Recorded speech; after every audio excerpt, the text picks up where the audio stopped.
মধ্যে একটা আদেশ হলো মাতা পিতার খেদমত। এটা আল্লাহ তাআলার একটা আদেশ। কোরআনের বিভিন্ন জায়গায় আল্লাহ তাআলা বিভিন্ন ভাবে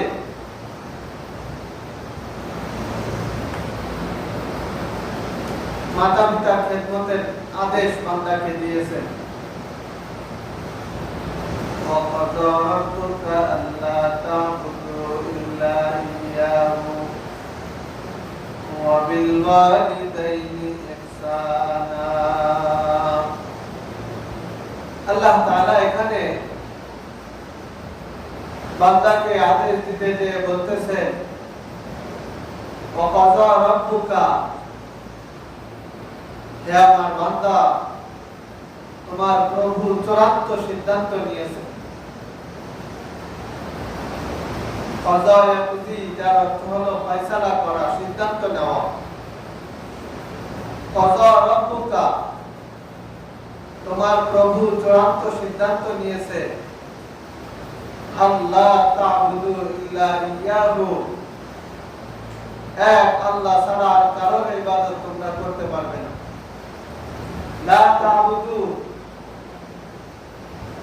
তোমরা ইবাদত কখনোই ইবাদত করবে না ইল্লা ইয়্যাহু, তবে একমাত্র তার। আল্লাহ তাআলার চূড়ান্ত সিদ্ধান্ত হলো ইবাদত তথা গোলামি আর দাসত্ব চলবে একমাত্র আল্লাহ তাআলা। আল্লাহ ছাড়া আর কারোর দাসত্ব চলবে না, আল্লাহ তাআলা ছাড়া আর কারো গোলামি চলবে না, আল্লাহ তাআলা ছাড়া আর কারো ইবাদত চলবে না। অতএব কেউ যদি মাজারে সিজদা করে, গায়রুল্লাহর ইবাদত। কেউ যদি পীরকে সিজদা করে, গায়রুল্লাহর ইবাদত। কেউ যদি বাপকে সিজদা করে, গায়রুল্লাহর ইবাদত। কেউ যদি গরুর পূজা করে, গায়রুল্লাহর ইবাদত। এক কথায় ইবাদত তথা উপাসনা এটা আল্লাহ ছাড়া আর কারোর জন্য চলবে না। এটা আল্লাহ তাআলার চূড়ান্ত ফয়সালা, এমন সিদ্ধান্ত যে সিদ্ধান্তের হেরফের হওয়ার আর কোনো সম্ভাবনা নেই, যে সিদ্ধান্ত কিয়ামত পর্যন্ত কার্যকর, কখনোই অকার্যকর হবে না। এই সিদ্ধান্তের বাইরে যাওয়ার সুযোগ কোনো মানুষের জন্য নেই, মুসলমানদের জন্য তো কোনো কথাই নেই। যারা আল্লাহর এই সিদ্ধান্তের বাইরে গিয়ে গায়রুল্লাহর ইবাদত করবে, পূজা করবে, তারা চির জাহান্নামী।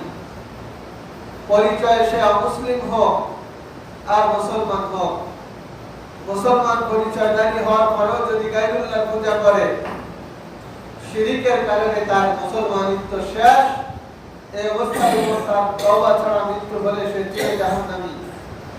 অমুসলিম যদি কেউ গায়রুল্লাহর পূজা করে, ঈমান যদি নসিব না হয়, এই অবস্থার উপর মৃত্যুবরণ করলে চির জাহান্নামী।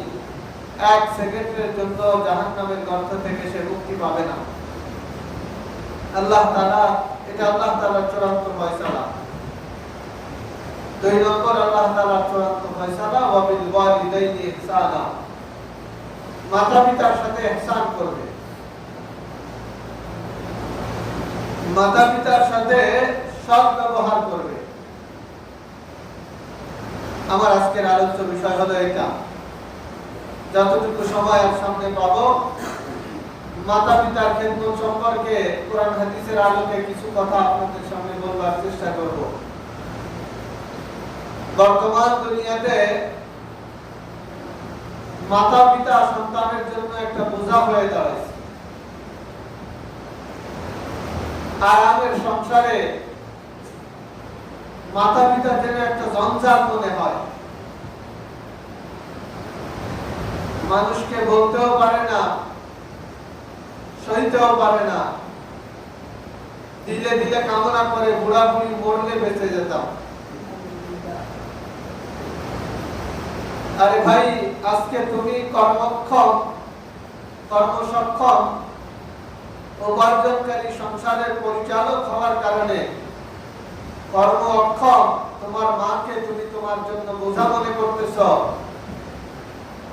তুমি তোমার পিতাকে তোমার জন্য বোঝা মনে করতেছ, জঞ্জাল দূর হলে বেঁচে যেতে মনে করতেছ। অপেক্ষা করো, একদিন তুমি কর্ম অক্ষম হয়ে তোমার সন্তানের বোঝায় পরিণত হবে। আজ তুমি তোমার মা বাবার সাথে যে ধরনের আচরণ করবে, আজ আপনি আপনার মাতা পিতার সাথে আপনার সক্ষমতার সময়ে, তাদের অক্ষমতার সময়ে তাদের সাথে যেই রকম আচরণ করবেন, আগামীকাল দিন যখন ঘুরে আপনার সন্তান হবে সংসারের পরিচালক, আর আপনি হবেন তার চোখে জঞ্জাল আর বোঝা আর বাড়তি ঝামেলা। তো আগের দিন বাড়তি ঝামেলার কারণে মা বাবার সাথে যে দুরাচরণ আপনি করেছেন, কিছুদিনের ব্যবধানে ওই একই কারণে আপনার সন্তান আপনার সাথে একই আচরণ করবে। এটাই আমার আল্লাহ তাআলার কুদরতি এক ফয়সালা, ইনসাফ আর আদল।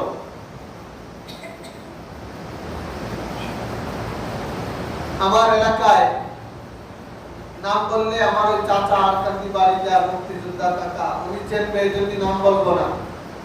আমার এলাকায় একজন, তার ছেলে তাকে কুদাল হাতে করে নিয়ে দাবড়ায়া প্রায় আধা কিলোমিটার দৌড়ায় গিয়ে এরপরে নাগালে পাইছে, কুদাল দিয়ে মাথায় বাড়ি মারছে, বাপের মাথা ফেটে গেছে। আমি তো শোনার পরে আরে হায়, কেমন সন্তান, সি সি সি সি, এমন সন্তান দুনিয়াতে হয়? তো আমি কয়েকজন লোকের সামনে তার নিন্দা বন্ধ করতেছি, একটা লোক আমার নিন্দার সাথে সাড়া দিল না, সবাই আমার নিন্দার বিরোধিতা করলো। আমি তো হতবাক, সন্তান পিতাকে পিটাইলো আর আমি নিন্দা করতেছি, আর কেউ আমার পক্ষে না, বিষয়টা কি? তখন আমার এক চাচা আমাকে থামায় দিয়ে বলতেছে, বেটা তুমি তো ছোট মানুষ, তুমি তো আর জানো না। আমরা জানি, এই জন্য আমরা এখানে আশ্চর্য হচ্ছি না। বলে কি জানেন কাকা? বলে ওই লোক যাকে আজকে তার ছেলে পিটাইছে, আজ থেকে 30 বছর আগে, তখন তোমার জন্ম হয় নাই, আজ থেকে 30 বছর আগে এই লোক তার আব্বাকে এরকম দাবড়াইয়া আধা কিলোমিটার দূর পর্যন্ত নিয়ে নাগালে পায়া পিটাইয়া মাথা ফাটাই দিছিল। কাকতালীয় ব্যাপার হলো, ওর বাপের মাথা ফাটাইছিল কুদাল দিয়ে, আর ওর ছেলেও মাথা ফাটাইছে কুদাল দিয়ে। এই কথা শোনার পরে আমি তো আশ্চর্য হয়ে গেলাম।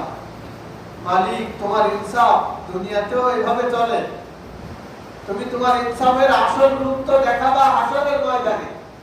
দুনিয়াতে তো মানুষকে স্বাধীনভাবে ছেড়ে দিচ্ছ, যার যা মনে চায় করো, আমার কাছে আশা লাগবে। সেই দুনিয়াতে তুমি এভাবে ইনসাফ দেখাও? আমিও তাদের সাথে আশ্চর্য হয়ে গেলাম। আমার ভাইরা, এটা হলো, এটাই বাস্তবতা। আজকে আপনি সন্তান, আর আপনার মা বাপ হওয়ার কারণে আপনি যদি তাদেরকে বোঝা মনে করেন, 10 বছর 15 বছর 20 বছর পরে আপনি হবেন মা বাপ, আর আপনার সংসারের চাবিকাঠি থাকবে আপনার ছেলের হাতে। আজকে যেমন আপনার হাতে চাবিকাঠি, কামাই রোজগার সব আপনার, আর মা বাপ শুধু আপনারটা খায়।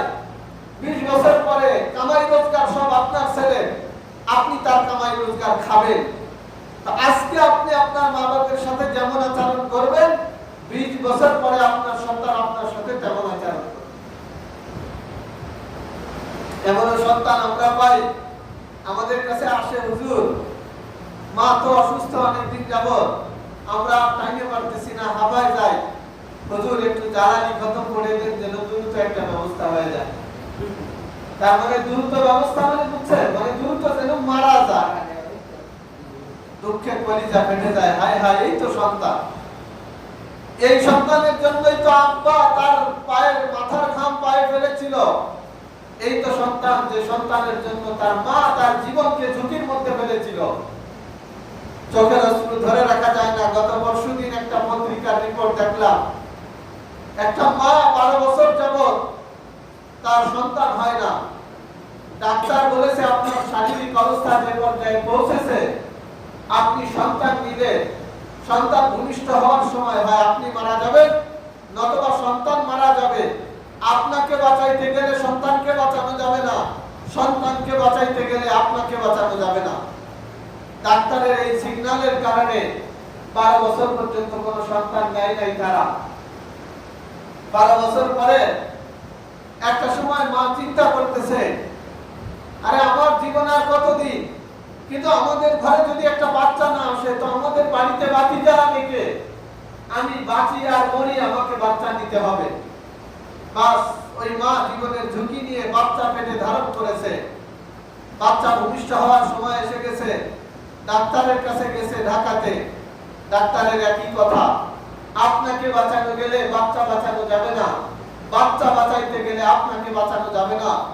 আপনি এখন জবাব দেন কাকে বাঁচাবো। মা তখন চোখের দুই কোণা দিয়ে অশ্রু ছেড়ে দিয়ে অশ্রু সজল চোখে কান্না জড়িত কণ্ঠে বলতেছে, ডাক্তার সাহেব, আমার বাচ্চা তো তার জীবনের দুনিয়ার জীবনের যাত্রা সবেমাত্র শুরু, আর আমি তো দুনিয়াতে অনেক লম্বা সময় পার করে ফেলেছি। আপনি আমার বাচ্চার জীবন বাঁচান, আর প্রয়োজনে আমাকে আপনি মেরে ফেলেন। আর যদি একসাথে দুজনকে বাঁচানো না যায় তো আমি মারা যাই, আমার সন্তান যেন বেঁচে থাকে, এটাই আমার চাওয়া। ডাক্তার ওই যে বিশেষ স্বাক্ষর নেয়, মানে বন্ডে অপারেশনের আগে যে স্বাক্ষর নেয়, সেই স্বাক্ষর এভাবেই বন্ড এভাবে লিখে সেখানে স্বাক্ষর নিল। অপারেশন করলো, বাচ্চা সিজারের মাধ্যমে বাচ্চা চলে আসলো। বাচ্চাকে মায়ের ডান হাতের উপরে শোয়ায় দিল। মা বাচ্চাকে একটা চুমু খেয়ে মাত্র 3 মিনিট পরে মা দুনিয়া থেকে বিদায় হয়ে চলে গেছে। এই তো মা ভাই, একেই বলে মা, যে নিজের জীবনকে সন্তানের জীবনের সামনে তুচ্ছ মনে করে। এটাই বাস্তবতা। আপনি গুগলে সার্চ দেন, পেয়ে যাবেন। আমি কোনো বানানো গল্প বলতেছি না। আপনি ইন্টারনেটে ঢুকেন, ফেসবুক, ইউটিউব, গুগলে সার্চ দেন, এই ঘটনা আপনি পেয়ে যাবেন। আমি যখন এই ঘটনাটা পড়তেছিলাম, চিন্তা করতেছিলাম, আমার মাও তো এরকম একজন মা। যদি আমারও এরকম সিচুয়েশন আসতো যে হয় আমি বাঁচবো অথবা আমার মা বাঁচবে, তো আমার মাও তো বলতো আমার বাচ্চা বাঁচুক, আমি দুনিয়া থেকে চলে যাই। দুনিয়ার সব মা এরকম, আপনার মাও এরকম। আপনি এখন তাকে ঝামেলা মনে করতেছেন, সে এক সময় নিজের জীবন আপনার জন্য উৎসর্গ করেছে। কথাটা তো আবেগের কারণে অন্যদিকে চলে আসলো আমার ভাইরা। তো আসে কি বলতে, হুজুর তারাবি খতম পড়ায় দেন যেন একটা ব্যবস্থা হয়ে যায়। এরপরে আমরা খতম পড়ি, কি করব? খতম পড়ার পরে আসরের সময় 1 ঘন্টা পরে, 2 ঘন্টা পরে, 4 ঘন্টা পরে কল দেয়। এক প্রকার ভাষার মধ্যে আনন্দের ঢেকুর, মোটামুটি সে আনন্দের সাথেই জানায়, হুজুর আমার মা মারা গেছে। কপাল পোড়া সন্তান।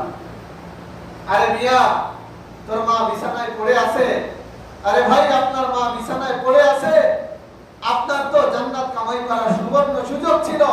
মায়ের পায়খানা আপনি পরিষ্কার করে দেন, মায়ের পেশাবের কাঁথা আপনি ধুয়ে দেন, মায়ের গায়ের দুর্গন্ধ আপনি মুছে মুছে ধুয়ে ধুয়ে পরিষ্কার করে দেন, মার গায়ে আতর লাগায় দুর্গন্ধের পরিবর্তে সুঘ্রাণ ছড়াবার ব্যবস্থা করে দেন। এভাবে আপনি আপনার মায়ের খেদমত যদি করতে পারেন, আল্লাহর জান্নাত আপনার জন্য অবধারিত হয়ে যায়। কারণ আল্লাহ তাআলা মা বাবার খেদমত বান্দার জন্য ফরজ করে দিয়েছেন। ওয়া বিল ওয়ালিদাইনি ইহসানা ইম্মা ইয়াবলুগান্না ইনদাকাল কিবারা আহাদুহুমা আও কিলাহুমা ফালা তাকুল লাহুমা উফফিন ওয়া লা তানহারহুমা ওয়া কুল লাহুমা কাওলান কারীমা। আমার আল্লাহ বলতেছেন, দুনিয়ার মানুষেরা মা বাবার খেদমত তো অল টাইম করবা, সব সময় তুমি মা বাবার খেদমত করবা, কিন্তু মা বাপ একটা সময় খেদমতের বেশি মুখাপেক্ষি হয়, তাদের খেদমতের বেশি দরকার হয় একটা সময়। ওই সময়ের কথা আল্লাহ বিশেষভাবে উল্লেখ করে দিলেন, ইম্মা ইয়াবলুগান্না ইনদাকাল কিবারা আহাদুহুমা আও কিলাহুমা, তোমার মাতা-পিতার 2 জনের কোন একজন অথবা 2 জন যদি তোমার কাছে এমন একটা সময় উপনীত হয় যখন তারা বার্ধক্যে উপনীত হয়ে গেছে, তুমি যদি তোমার মা বাপের বার্ধক্য জীবনে, মা বাপের বৃদ্ধ বয়সে, মার বৃদ্ধা বয়সে, বাপের বৃদ্ধ বয়সে বৃদ্ধ বাবাকে, বৃদ্ধা মাকে যদি তুমি পেয়ে যাও, ফালা তাকুল লাহুমা উফফিন, বৃদ্ধ আর বৃদ্ধা হওয়ার কারণে তারা তোমাকে অনেক সময় অনেক অহেতুক কারণে, ছোট কারণে, বিনা কারণে তোমাকে বিরক্ত করবে। ফালা তাকুল্লাহুমা উফিন, কখনোই বিরক্ত হয়ে মা বাপকে উফ শব্দ বলবে না। বৃদ্ধ মা একটা জিনিস নিয়ে তুমি বাজার থেকে বাড়িতে আসছো, মা হাতের ভিতরে জিনিসটা দেখেছে কিন্তু বৃদ্ধা হয়ে যাওয়ার কারণে চোখের জ্যোতি নাই। এখন মা দেখছে হাতে যেন কি একটা আছে, কিন্তু কি আছে সেটা ভালোভাবে দেখতে পারে নাই। বৃদ্ধা হয়ে গেলে মানুষের হুঁশ শক্তি কমে যায়। উচিত ছিল তার দেখার পরে বুঝে নাই, বাস ওই পর্যন্ত ক্ষান্ত হওয়া। কিন্তু বৃদ্ধা মানুষ এটা বোঝে না, বারবার শুধু জিজ্ঞাসা করে। আপনাকে জিজ্ঞাসা করতেছে, বাবা তোর হাতে ওটা কি? আপনি জবাব দিছেন, আম্মু বাজার থেকে একটা লাউ কিনে নিয়ে আসছি। কানে কম শুনে মা শুনতে পায় নাই, আবার জিজ্ঞাসা করছে, বাবা তোর হাতে ওটা কি? আপনি জবাব দিলেন, আম্মু বাজার থেকে একটা লাউ কিনে নিয়ে আসছি। মা আবার জিজ্ঞাসা করছে, বাবা তোর হাতে ওটা কি? আপনি বিরক্ত হয়ে ধমক দিছেন, কত কথা বলো কিসের জন্য? হাতে কি তা দিয়ে তোমার কি দরকার? আমার আল্লাহ যেন আপনাকে বলতেছেন, ফালা তাকুল্লাহুমা উফিন, এই বিরক্তি কখনো মা বাবার উপর প্রকাশ করবে না। ওয়ালা তানহারহুমা, বিরক্তি প্রকাশ করে মা বাপকে কখনো ধমক দিবে না। আমরা তো এখন কথায় কথায় মা বাপের উপর ধমক দেই। মা বাপকে আমরা সাজাইছি বয়স্ক শিশু। সেদিন একজন মুরব্বী চোখের পানি ছেড়ে দিয়ে আমার কাছে বলতেছে, হুজুর সংসারে এখন আর আমার কোনো কথা বলার স্কোপ নাই, সুযোগ নাই। আমি কিছু বলতে গেলে আমার ছেলেরা বলে, বুড়ো হয়ে গেছো মানে নতুন শিশু হইছো, তোমার বুঝ শক্তি আগের মতো নাই, তুমি এখন আর এত কথা বলবা না। বলুন তো ছেলের এই কথায় আব্বা খুশি হয়েছে না কষ্ট হয়েছে? কষ্ট যে পাইছে তার প্রমাণ কি? আমার কাছে কাঁদতেছে। কি বলে? তাই কি না? ওয়ালা তানহারহুমা, আমার আল্লাহ বলেন না না, কখনোই তুমি মা বাপকে ধমক দিবা না। ওয়া কুল্লাহুমা কাওলান কারীমা, আমার আল্লাহ বলেন বরং তুমি তোমার মা বাপের সাথে ভালো কথা বলবা। কি ভালো কথা? ভালো কথা কেমনে বলবা? মা জিজ্ঞাসা করতেছে, বাজান হাতে কি? জবাব হবে, আম্মু আমার হাতে এটা দাও। আবার জিজ্ঞাসা করতেছে, আবার একই জবাব। আবার জিজ্ঞাসা করতেছে, আবার একই জবাব। মা শোনে না, আবার জিজ্ঞাসা করে। মায়ের কানের কাছে মুখটা নিয়ে যে, আম্মু আমার হাতে যেটা আছে এটা একটা লাউ। মা যদি 50 বারও জিজ্ঞাসা করে, অধৈর্য হওয়া যাবে না, বিরক্ত হওয়া যাবে না, রাগ করা যাবে না, ধমক দেওয়া যাবে না। যতবার জিজ্ঞাসা করে ততবার মাকে বলতে হবে এটা লাউ। এটার নামই হলো ভালো ব্যবহার। আর এখন আমাদের সমাজে দুনিয়ার কোন জায়গায় যদি ওর ঝাড়ি আর ধমক না চলে, এক জায়গায় চলে, সেটা হলো মা আর বাপ। রাস্তাঘাটে যেখানে যায়, অফিসে সে হলো নিচের পজিশনের চাকরি করে, বসের ঝাড়ি ওর উপরে সমানে চলতেছে। রাস্তাঘাটে যখন চলে, বন্ধু বান্ধবদের সাথে যখন মেলে, বন্ধুরা সবাই টাকাওয়ালা প্রভাবশালী, সবার মধ্যে ওই হলো দুর্বল। বন্ধুদের ধমক ওর উপরে চলে, ও কখনো বন্ধুদের উপর ধমক দিতে পারে না। এক কথায় সমাজের যত জায়গায় ও যায়, যত মানুষের সাথেও মেশে, সব জায়গায় ও হলো দুর্বল জন। এমনকি যখন ঘরের ভিতরে আসে, নিজের বিবির কাছেও সে দুর্বল। শ্বশুর বাড়ির লোকেরা প্রভাবশালী, আর ওর প্রভাব নেই। এজন্য বউকে জমের মতো ভয় পায়। এক কথায় সব জায়গায় ও দুর্বল, সব জায়গায় অন্যের ধমক ওর উপরে চলে।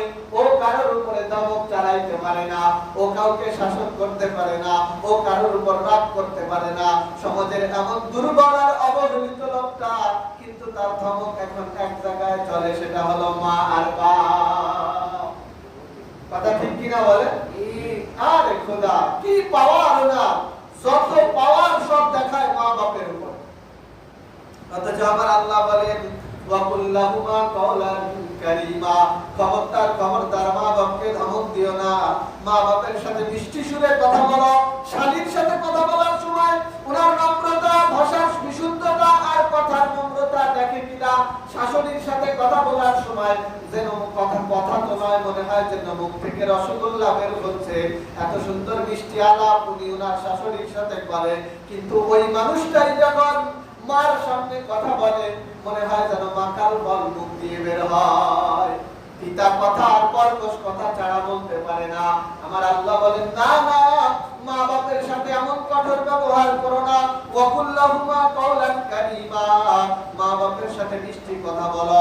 যত মিষ্টি কথা আছে দুনিয়াতে, তোমার যত আত্মীয় স্বজন আছে, বিবি বাচ্চা থেকে শুরু করে শ্বশুর শাশুড়ি থেকে শুরু করে যত আত্মীয় স্বজন দুনিয়াতে আছে, সমস্ত আত্মীয় স্বজনের মাঝে সব থেকে মিষ্টি ব্যবহারের পাওনাদার হলো তোমার মা আর বাপ। সব থেকে মিষ্টি ব্যবহারের পাওনাদার মা আর বাপ।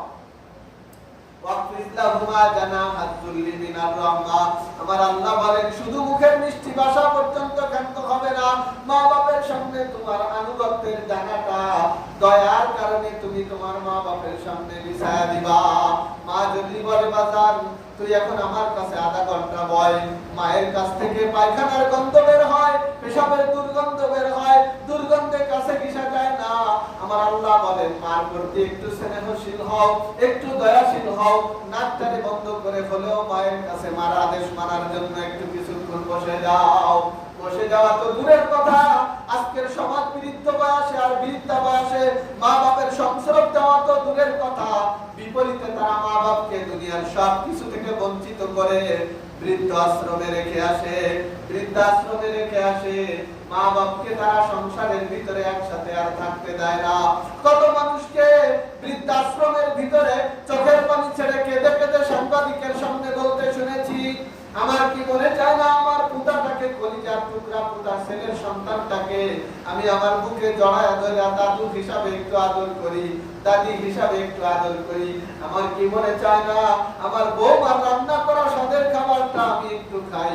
আমার সন্তান টাকার জোরে আমাকে বৃদ্ধাশ্রমে রেখে গেছে, এখানে যা খেতে দেয় আমি সেটা খাইতে পাই না, এখানে আমার কেউ নেই, কেউ আমাকে আদর করে না, আমি কাউকে আমার ভালোবাসাটা আদর করে শেয়ার করতে পারি না, এমন একাকিত্বের জীবন ভালো লাগে না।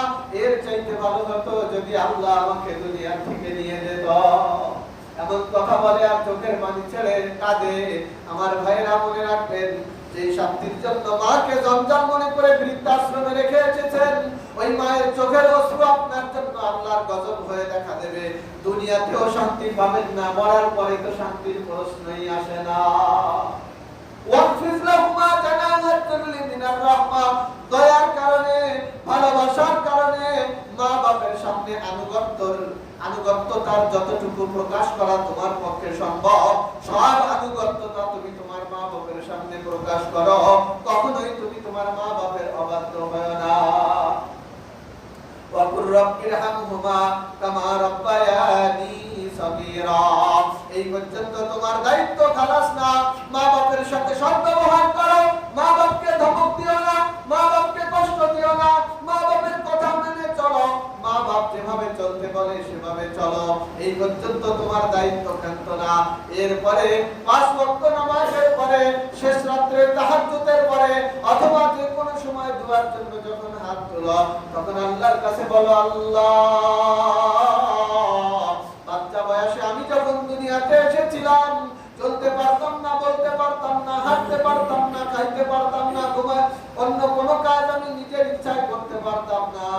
ওই অসহায় জীবনে আমার মা আমাকে খাইয়েছে, আমার মা আমাকে কোলে করে নিয়ে ঘুরে বেড়াইছে, আমার মা আমাকে আদর করে লালন পালন করেছে। ওগো আল্লাহ, আমার মা ছোটবেলায় যেভাবে আদর করে আমাকে লালন পালন করেছে, আল্লাহ আমার মাকে তুমি ঠিক সেইভাবে তোমার কুদরতি কোলের ভিতরে নিয়ে আদর করে আমার মাকে তুমি লালন পালন করো। ওকুর রাব্বিরহামহুমা, ওগো আল্লাহ আমার মা বাপের উপর দয়া করো, কামা রাব্বায়ানি সাগীরা, যেভাবে আমার মা বাপ আমার বাচ্চাকালে আমার উপর দয়া করেছিল। এই দোয়া তো ইমাম সাহেবের মুখে মুনাজাতে শুনতে শুনতে মুখস্থ হয়ে গেছে, কিন্তু কখনো কি অনুধাবন করছেন এর ভিতরে কি বলছি? এর ভিতরে বলতেছি, আল্লাহ আমার মা আমাকে যেভাবে আদর করে লালন করেছে, তুমি আমার মার উপর ওইভাবে দয়া করো। আমার আব্বা আমাকে যেভাবে আদর করে লালন পালন করেছে, তুমি আমার আব্বার উপর ওই একইভাবে দয়া করো। এটা হলো সন্তান তার মা বাবার জন্য দোয়া করবে। আল্লাহ নিজে বান্দাকে দোয়া শেখাচ্ছে।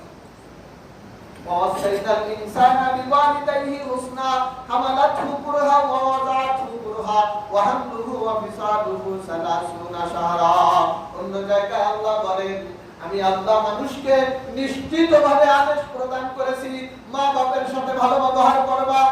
মোটা দাগে মা বাপের সাথে ভালো ব্যবহার করবা। তার তিনটা কারণ আমি আল্লাহ তোমাদেরকে জানাই।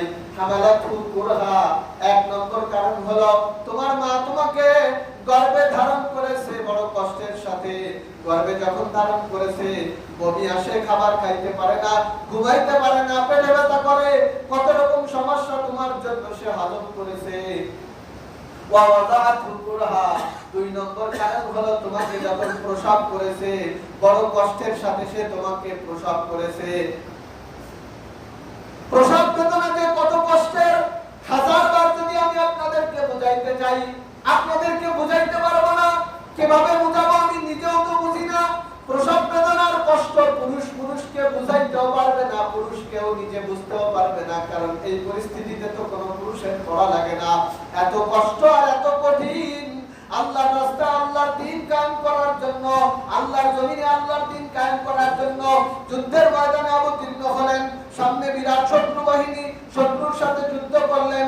যুদ্ধ করতে করতে কয়েকটা শত্রুকে দুনিয়ার থেকে জাহান্নামে পাঠিয়ে দিয়েছেন। এক পর্যায়ে শত্রুর আঘাতে আপনি নিজে ইন্তেকাল করে শহীদ হয়ে গেছেন। আল্লাহর রাস্তায় যুদ্ধ করতে করতে নিজের জীবন বিলায় দিলে তারপরে আপনি শহীদ হন। কিন্তু প্রসব বেদনা এত কষ্টের।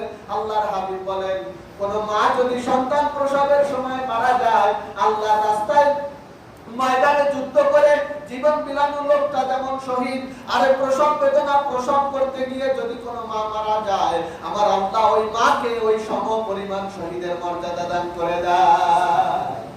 কত কঠিন এবার বলেন, জীবন বিলায়া শহীদ হতে হয়, আর সন্তান প্রসব করতে গিয়ে যদি কেউ মারা যায় আল্লাহ পাক তাকেও শহীদ হিসেবে কবুল করে নেয়। তাই না? কত কঠিন।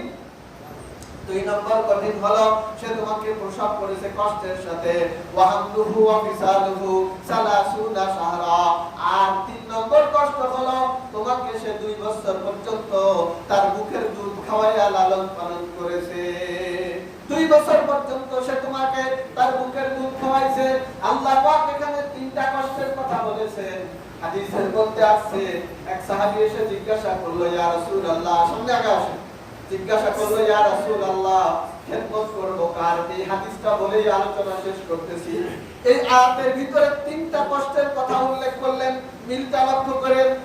এবার এক সাহাবী জিজ্ঞাসা করে ইয়া রাসূলুল্লাহ খেদমত করব কার? আল্লাহ রাসূল জবাব দেয় তোমার মায়ের। আবার জিজ্ঞাসা করে ইয়া রাসূলুল্লাহ এর পরে কার? নবীজি জবাব দেয় তোমার মায়ের। আবার জিজ্ঞাসা করে ইয়া রাসূলুল্লাহ এর পরে কার? নবীজি জবাব দেয় তোমার মায়ের। কয়বার হলো? তিনবারই জবাব আসছে একই, মার খেদমত করবা। চতুর্থবার যখন জিজ্ঞাসা করছে ইয়া রাসূলুল্লাহ খেদমত করব কার? জবাব আসছে তোমার পিতার খেদমত করবা। তাইলে মায়েরটা কয়বার? পিতারটা কয়বার? একবার। মুফাসসিরিন ইকরাম তাফসীরের ভিতরে লিখেছে কেন মায়েরটা 3 বার আর কেন বাপেরটা একবার? ওই যে আল্লাহ পাক কোরআনের ভিতরে মা 3টা কষ্ট করে বলেছে। 1 নম্বর কষ্ট হলো গর্ভে ধারণ করা, 2 নম্বর কষ্ট হলো প্রসব কষ্ট, 3 নম্বর কষ্ট হলো দুধ পান করানোর কষ্ট। এই 3টা কষ্ট কি কোনো বাপ করে? না। কি বলেন, করে? না। কোন বাপ কি এই 3টা কষ্টের কোনোটাই সামান্যতম ভাগীদার হয়? যে তুমি 8 মাস গর্ভধারণ করছো, বাকি 2 মাস আমি করি, এমনটা কি হয়? প্রসব বেদনা যেহেতু অনেক কষ্টের, আগের দিকটা তুমি প্রসব করছো, এবারেরটা আমি করি, এমনটা কি হওয়া সম্ভব? দুধ এতকাল 1 বছর তুমি খাওয়াইছো, বাকি 1 বছর আমি খাওয়াই, কোনো বাপ কি দুধ খাওয়াইতে পারে? এই 3 কষ্টের ভিতরে মা একাই করে, বাপের কোনো হাত থাকে না। আল্লাহ পাক 3 কষ্টের বিপরীতে মায়ের খেদমতে বাজেট করছেন 3 বার। এই 3টা যেহেতু পিতার কোনো কষ্ট নেই, পিতার কষ্ট অন্য জায়গায়, সেজন্য পিতার খেদমতের কথা আল্লাহর হাবিব বলছেন একবার। আবার ভাইরা, এই হলো মা বাপের হক। সময় অলরেডি বেশি হয়ে গেছে, বাকি কথা বুঝাইতে পারলাম না। সুতরাং মা বাপ হুমা জান্নাতুকা ওয়া নারু, আল্লাহর হাবিব বলেন এই মা বাপ তোমার জন্য হয়তো জান্নাতের টিকিট অথবা জাহান্নামের টিকিট। তার মানে মা বাপের সাথে যদি ভালো আচরণ করতে পারো তাহলে মা বাপের খেদমত তোমার জন্য জান্নাতের কারণ হবে। মা বাপের সাথে যদি খারাপ আচরণ করো তাহলে মা বাপের সাথে খারাপ আচরণ এটা তোমার জাহান্নামের কারণ হবে। মা বাপকে কষ্ট দিয়ে নামাজ আল্লাহ তাআলার কাছে কবুল হবে। দুনিয়াতে যত ইবাদত আছে, একটা কথা বলে শেষ করতেছি, যত ইবাদত আছে সমস্ত ইবাদত করতে হয় কার জন্য? গায়রুল্লাহর জন্য যদি করে ওই ইবাদতের কোনো বিনিময় পাবে? আপনি নামাজ পড়তেছেন আপনার ভাইকে খুশি করার জন্য, তাহলে কোনো সওয়াব হবে? আপনি কুরবানি করতেছেন প্রতিবেশীর কাছে সুনাম নেওয়ার জন্য, সওয়াব হবে? কিন্তু মা বাবার খেদমত এমন একটা ইবাদত যেটা গায়রুল্লাহর জন্য করলেই আল্লাহ তাআলার কাছে ইবাদত হিসেবে গণ্য হয়। মা বাবার খেদমত মা বাপকে খুশি করার জন্য, মা বাপকে খুশি করার জন্য করলে সেটাই আল্লাহ তাআলার কাছে ইবাদত হিসেবে কবুল হয়।